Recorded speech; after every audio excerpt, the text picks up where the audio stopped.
Jeremiah chapter 2, verses 29 through 30. Why do you contend with me? You have all transgressed against me, declares the Lord. In vain I have struck your children. They took no correction. Your own sword devoured your prophets like a ravening lion. One of the most difficult but important things to do as a parent is to discipline children. We do not want to do anything that would hurt our children. Obviously, we must not be physically or mentally abusive. However, discipline is critical in the upbringing of our children. We often confuse discipline with punishment, though. According to Merriam-Webster's dictionary, discipline is the training that corrects, molds, or perfects the mental faculties of moral character, whereas punishment is the act of inflicting suffering, pain, or loss in an act of retribution. Discipline is positive and punishment seems to be negative. They also take two different forms. Now, there really is a fine line that divides the two. However, the thing that sets discipline apart is the goal. Discipline is to develop virtue in a person. When we raised our children, they never really liked the discipline that we gave them.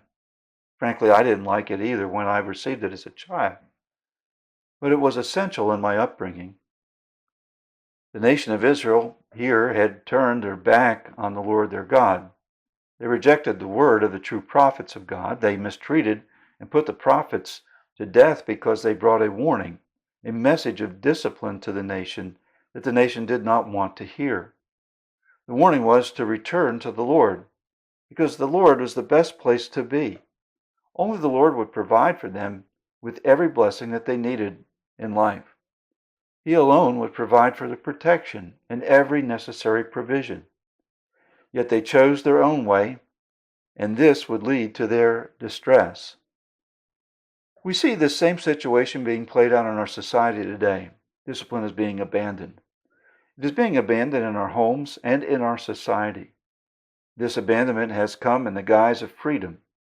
This hedonistic philosophy has led to increasing problems for society where we have departed from orderly moral conduct and even condone wanton destruction of property and so on.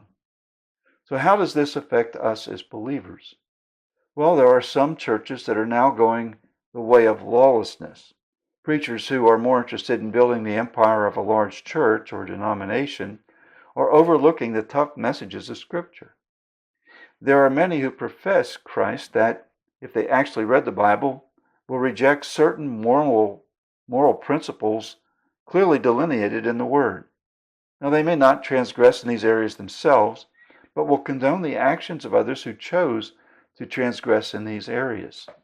They do so by using a lot of false claims. One is a misapplied love ethic. It goes like this: we should love everyone, and therefore we should allow those who take unbiblical stands to continue in their ungodly living without saying a thing. In other words, we should condone such behavior as proper for them. Another area is to deny the immutability of God. The Lord declares that He does not change. You see that in Malachi chapter 3, verse 6, and many other areas of the Bible. He never changes, and thus His moral truths never change. Many who profess Christ today will conclude that the moral standards of the Bible were established based on cultural norms of that day, biblical days. Yet this denies not only the immutability of God, but the full authority of the Scriptures. You see, professing believers in churches that hold to such views are following the pattern of the Israelites during the time of Jeremiah. So what are we to do in this age? We must trust in the Lord and in the complete inspired authority of His Word, the Bible. His Word is immutable, and Jesus stated it this way: heaven and earth shall pass away, but my words shall not pass away.